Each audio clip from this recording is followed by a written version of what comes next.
ଯାତ୍ରା ମଞ୍ଚରେ ନିଶା ମହାରଣାଙ୍କୁ ବିରୋଧ ଅଶ୍ଳୀଳ ନୃତ୍ୟ ପରିବେଷଣକୁ ବିରୋଧ କରି ଅଭିନେତ୍ରୀ ନିଶା ମହାରଣାଙ୍କ ଉପରକୁ ଚେୟାର ଫିଙ୍ଗିଛନ୍ତି ଦର୍ଶକ।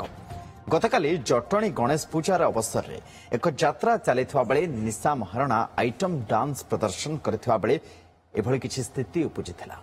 ତେବେ ଚେୟାର ମାଡ଼ ପରେ ସେଠାରେ କିଛି ସମୟ ପାଇଁ ଉତ୍ତେଜନା ବି ଦେଖିବାକୁ ମିଳିଥିଲା। ଭିଡିଓ ଏବେ ଖୁବ୍ ଭାଇରାଲ ବି ହେବାରେ ଲାଗିଛି।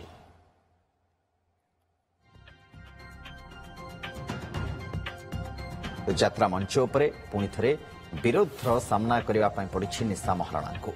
ଅଶ୍ଳୀଳ ନୃତ୍ୟ ପରିବେଷଣକୁ ବିରୋଧ କରି ଅଭିନେତ୍ରୀ ନିଶା ମହାରଣାଙ୍କ ଉପରକୁ ଚେୟାର ଫିଙ୍ଗିଛନ୍ତି ଦର୍ଶକ। ଗତକାଲି ଜଟଣୀ ଗଣେଶ ପୂଜା ଅବସରରେ ଗୋଟିଏ ଯାତ୍ରା ସେଠି ଅନୁଷ୍ଠିତ ହେଉଥିଲା ଏବଂ ନିଶା ମହାରଣା ଆଇଟମ ଡାନ୍ସ ପ୍ରଦର୍ଶନ କରୁଥିବା ବେଳେ ଏଭଳି କିଛି ସ୍ଥିତି ଉପୁଜିଛି।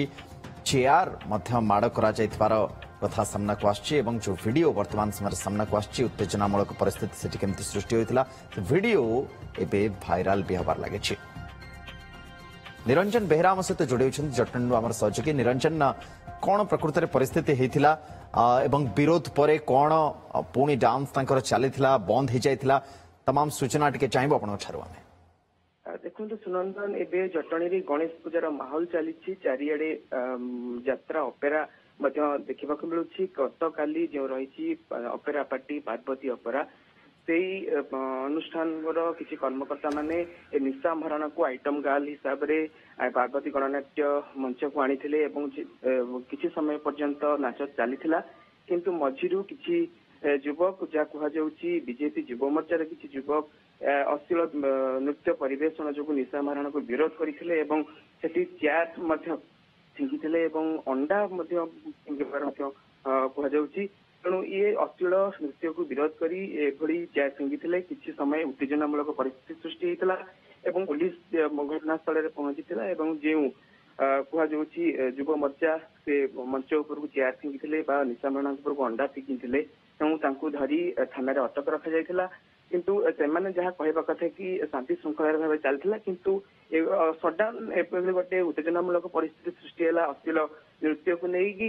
ତେଣୁ ମଞ୍ଚରେ ଚେୟାର ଫିଙ୍ଗିବା ପରିସ୍ଥିତି ହେଲା ଏବଂ କିଛି ସମୟ ପର୍ଯ୍ୟନ୍ତ ଯାହା ନୃତ୍ୟ ବନ୍ଦ ରହିଥିଲା ଏବଂ ପୋଲିସ ସେ ସମ୍ପୃକ୍ତ ଯୁବକଙ୍କୁ ଥାନାକୁ ନେବା ପରେ କିଛି ସମୟ ପରେ ପୁଣି ନାଚ ମଧ୍ୟ ଆରମ୍ଭ ହୋଇଥିଲା।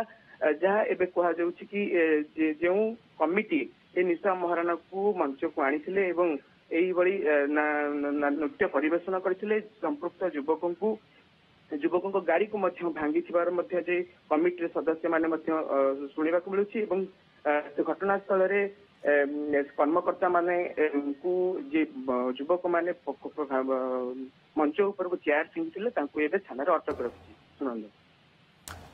बहुत धन्यवाद निरंजन सूचना अपडेट जटणी निरंजन बेहरा आमको अधिक सूचना देते वीडियो भाइराल होउछि पुणी थे निशा महाराणा को मंच उपर सामना करने को पड़ी विरोध।